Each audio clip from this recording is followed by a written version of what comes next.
Por que a ti? Um dia, voltando São Francisco de orar no bosque, e ao sair do bosque, o dito Frei Maceu quis experimentar-lhe a humildade. Foi-lhe ao encontro e, a modo de gracejo, disse: Por que a ti?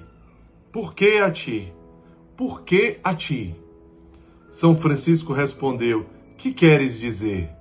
Disse Frei Maceu: Porque todo mundo anda atrás de ti e toda a gente parece que deseja ver-te e ouvir-te e obedecer-te. Não és homem belo de corpo, não és de grande ciência, não és nobre. De onde vem, pois, que todo mundo anda atrás de ti? Ouvindo isso, São Francisco, todo jubiloso em espírito, levantando a face para o céu, por grande espaço de tempo, esteve com a mente enlevada em Deus, e depois, voltando a si, ajoelhou-se e louvou e deu graças a Deus. E depois, com grande fervor de espírito, voltou-se para Frei Maceu e disse: Queres saber por que a mim? Queres saber por que a mim? Queres saber por que todo mundo anda atrás de mim? Isto recebi dos olhos de Deus Altíssimo, os quais em cada lugar contemplam os bons e os maus, porque aqueles olhos santíssimos não encontraram entre os pecadores nenhum mais vil, nem mais insuficiente, nem mais pecador do que eu. E assim, para realizar esta operação maravilhosa, a qual entendeu de fazer, não achou outra criatura mais vil sobre a terra, e por isso me escolheu para confundir a nobreza e a grandeza, a força, a beleza e a sabedoria do mundo, para que se reconheça que toda a virtude e todo o bem é dele e não da criatura, e para que ninguém se possa gloriar na presença dele, mas quem se gloriar, se glorie no Senhor, a quem pertence toda honra e glória na eternidade. É com esse trecho do Irmão de Assis que nós estamos hoje partilhando mais um vídeo da série Guardiões do Carisma, Filhos da Luz. É isso, meus irmãos. Por que Deus nos escolheu? São Francisco responde muito bem. Porque Deus não escolheu ninguém pior do que nós. Porque é claro que nós somos os mais necessitados. Porque Deus nos escolheu como guardiões desse carisma. Porque nós somos os mais necessitados desse carisma. Não é porque nós somos os mais fortes, não é porque nós somos os melhores, não é porque somos os maiores, não. É exatamente o contrário. A lógica de Deus é completamente diferente da lógica do mundo. E é claro, é muito normal que nós tenhamos muita dificuldade para entender isso.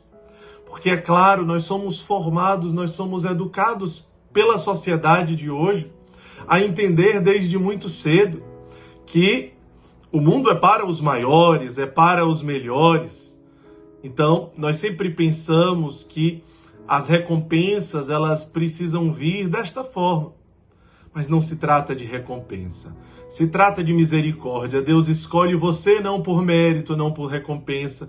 Deus não te ama, Deus não te escolheu, não porque você merecia, mas é exatamente porque nós somos necessitados. A nossa humanidade pensa assim: Deus me escolheu. Mas como que Deus, o Criador de todas as coisas, poderia olhar para mim e me escolher diante de tantos outros melhores, maiores, mais capacitados, mais bem preparados? Oh, meu irmão, o grande segredo está exatamente aí. Vejam quem Jesus escolheu. Veja, ele escolheu Maria Madalena, uma pecadora pública, que estava se prostituindo. Jesus escolheu Mateus, um cobrador de imposto, corrupto, traidor do seu povo. Todos sabiam que ele era pecador. Jesus escolheu pessoas incapazes. Essas são as pessoas que Deus escolheu. E ele escolheu pessoas talvez que para o mundo sem credibilidade. Quantas vezes nós nos apegamos ao passado, aos nossos fracassos, aos nossos erros, à nossa indignidade, achando que talvez nós somos pessoas também sem credibilidade, aonde as pessoas, a humanidade, a sociedade pode nos julgar, pode nos questionar, mas para Deus, quem nós somos? Como guardiões do carisma, nós somos chamados a guardar, a zelar, a proteger, a ser, viver esse carisma, anunciar esse carisma. Um carisma que, sim, necessita ser uma grande resposta para os dias de hoje. Resposta para a violência, através da evangelização que gera o encontro, através dos centros sociais, das casas de acolhimento, através da formação de uma nova humanidade com um novo olhar. Resposta de felicidade, onde as pessoas descobrem que elas são felizes fazendo os outros felizes, entendem por quem elas foram criadas, para o que elas foram criadas. Resposta de salvação, nesse tempo tão forte de egocentrismo, onde nós estimulamos as pessoas a viver Mateus 25, para que possam escutar um dia: vinde benditos de meu Pai, porque eu tive fome e me deste de comer. Resposta para a ansiedade, para a depressão, não como uma absolutização dessa questão, mas claro, como um caminho eficaz que ajuda em muito. Resposta para as famílias, resposta para a maternidade, para a paternidade, resposta para os filhos, resposta para os matrimônios, resposta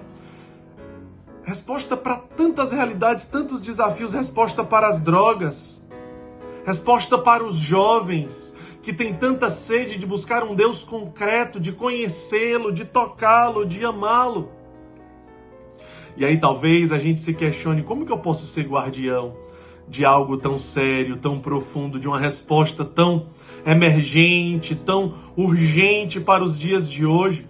Como eu posso ter sido chamado para ser um guardião desse carisma que foi aprovado pela igreja, que os bispos confirmam, convidam, as paróquias, os párocos? Como que eu posso ser chamado à consagração desse carisma? Não, né? Diante da minha indignidade, diante da minha miséria. Sim, nós não podemos. É claro que nós não podemos. E não somos nós quem podemos. É Deus quem pode. É claro que nós não podemos fazer nada e realmente não somos nós quem fazemos. É Deus quem faz. Se você achava que era você quem fazia, aí está o grande erro. Aí está o grande engano. É por isso que você se sentia indigno e incapaz. Porque você pensava que era você. Então realmente você não entendeu. Mas você precisa entender. Se Deus te chamou, é porque você é o maior necessitado desta graça. Se Deus te chamou a ser um guardião desse carisma, é exatamente porque você é o maior necessitado desse carisma. Se eu estou aqui falando hoje, o primeiro ouvido que está mais próximo da minha boca é o meu. É porque eu sou o mais necessitado de escutar aquilo que eu estou falando. Se eu pensar que eu estou falando simplesmente porque você precisa ouvir, é porque eu não entendi nada. Porque Deus nunca nos chama simplesmente, essencialmente, para nós sermos meio para algo. Mas Ele sempre nos chama essencialmente porque nós somos os mais necessitados. E como fruto e consequência daquilo que é essencial, ou seja, um chamado de Deus por misericórdia à nossa miséria, muitos frutos vão ser gerados na vida de muitas pessoas. Mas isso é claro que sim. Por que nós éramos os mais miseráveis diante do Emanuel? A vida do Emanuel foi salva, mas muito mais miseráveis éramos nós. Talvez o Emanuel teria morrido, sim, os médicos afirmaram isso. Mas com certeza nós teríamos morrido ainda mais. Porque a pior morte é aquela que nós estamos mortos, mas vivos. É a morte espiritual. Então, meus irmãos, muitas vezes nós nos prendemos ao sentimento de indignidade e nós não tomamos posse por conta da escravidão do nosso passado. A primeira coisa nesse tempo, filhos da luz, a primeira coisa nesse tempo, guardiões do carisma, é tomar posse da graça de Deus. Porque na realidade, quando nós tomamos posse da graça de Deus, esta graça vem em nosso auxílio. Portanto, aquele que mais se compromete nessa experiência de amor é Deus que se compromete conosco, porque é Ele quem vai agir.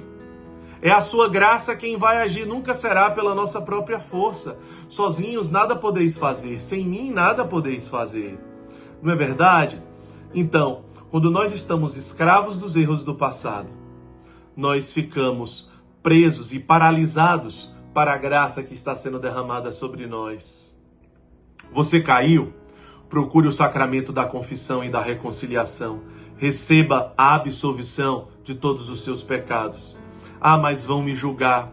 Ah, mas vão me condenar. Não interessa o que os outros pensam, não interessa o que os outros dizem. Não interessa o que você diz sobre você mesmo. Como diz Santa Teresinha, eu sou o que Deus pensa de mim. O que Deus pensa sobre você? O que Deus pensa sobre você é o que você é. E é somente isso que te interessa. Todas as outras coisas não interessam. Então se sinta livre dos erros do passado, das culpas do passado. O que interessa é a sinceridade do seu coração hoje.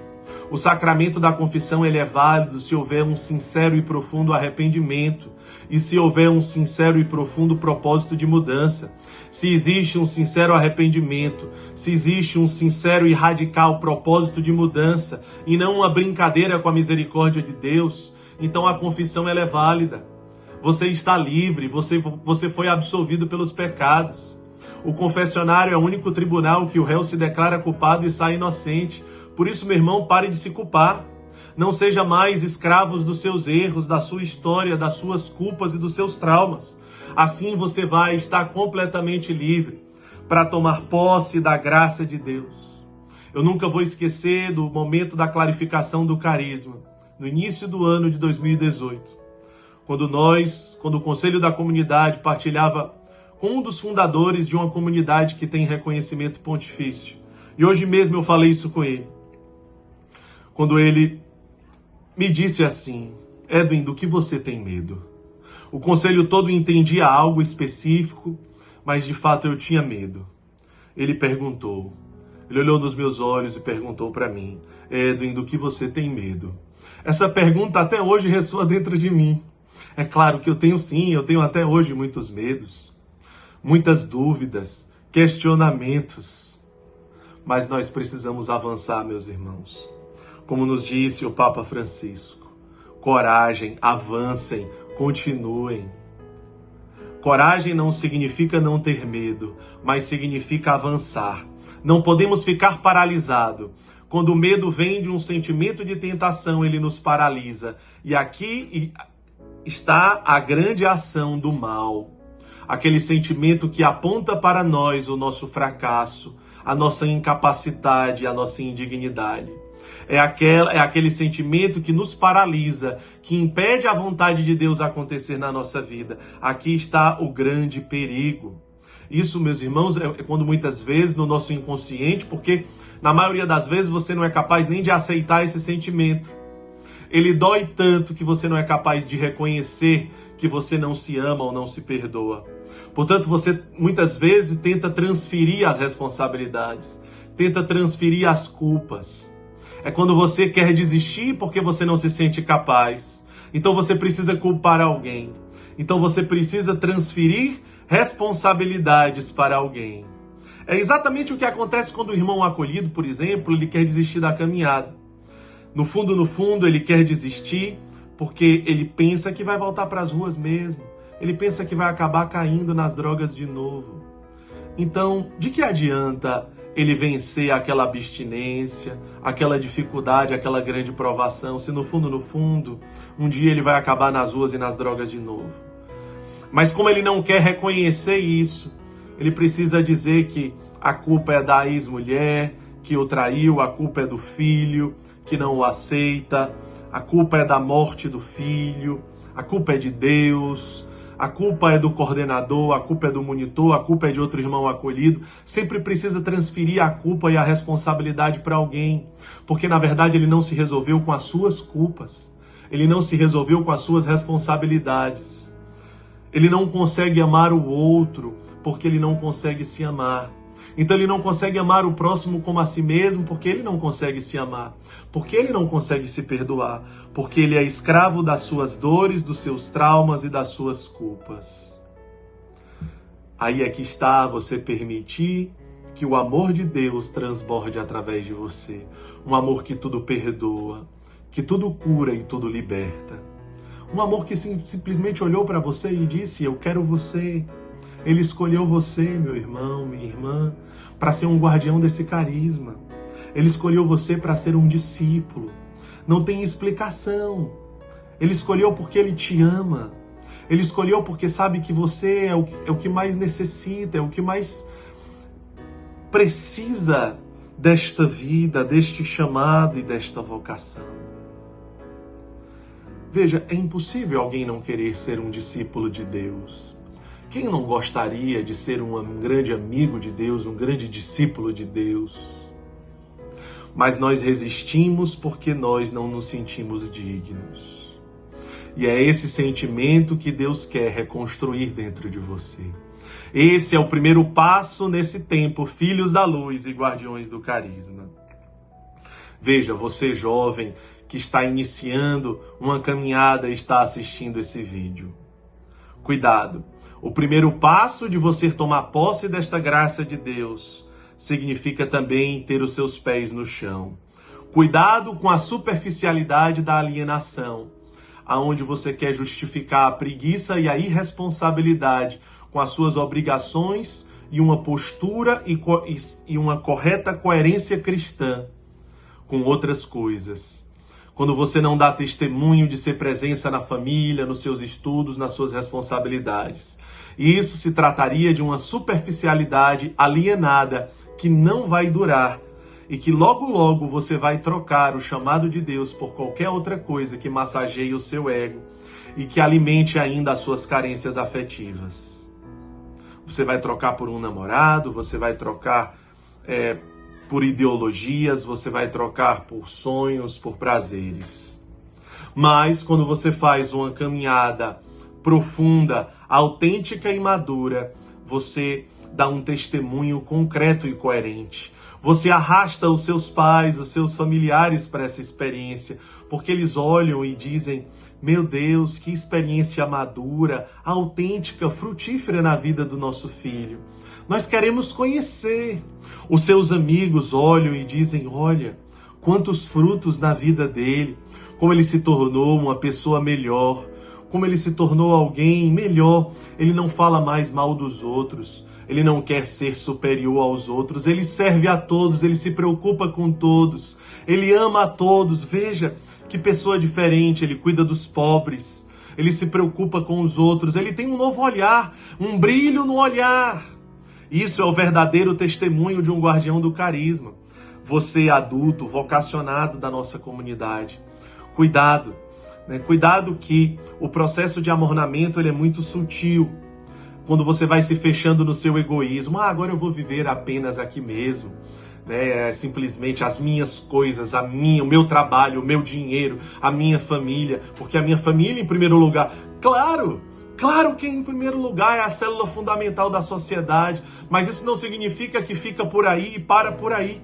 Nos dias de hoje, na realidade dos dias de hoje, nos tempos de hoje, aonde nós vivemos especialmente, é impossível você ficar fechado simplesmente em si mesmo e conseguir viver o evangelho. Me desculpe, mas é impossível. Eu não sei, talvez o que você tem assistido e aonde você tem se formado. Me desculpe, mas isso não é verdade, é mentira. Sim, você precisa cuidar também das famílias dos outros, especialmente aqueles que não têm família, especialmente aqueles mais abandonados, aquelas crianças mais abandonadas, aquelas pessoas mais abandonadas. E não se engane, o maior tesouro que você pode ofertar à sua família é o tesouro que não passa. O tesouro que a traça não corrói, que o ladrão não rouba, que o tempo não leva. O tesouro que é o amor de Deus. Portanto, meus irmãos, para encerrar esse vídeo, vinde e vede. Se deixe ser amado todos os dias pelo amor de Deus. Se deixe ser encontrado pelo olhar do Emanuel todos os dias. Se deixe ser amado e encontrado, para que não seja mais os seus pensamentos e os seus sentimentos, mas para que sejam os pensamentos e os sentimentos do Cristo ressuscitado que vive em você, que foi gerado porque tu tocastes no abandonado. Tocastes não simplesmente com as tuas mãos, mas tocastes com a tua alma e com o teu coração. Vinde e vede. Que Deus nos abençoe. Em nome do Pai, do Filho e do Espírito Santo. Amém.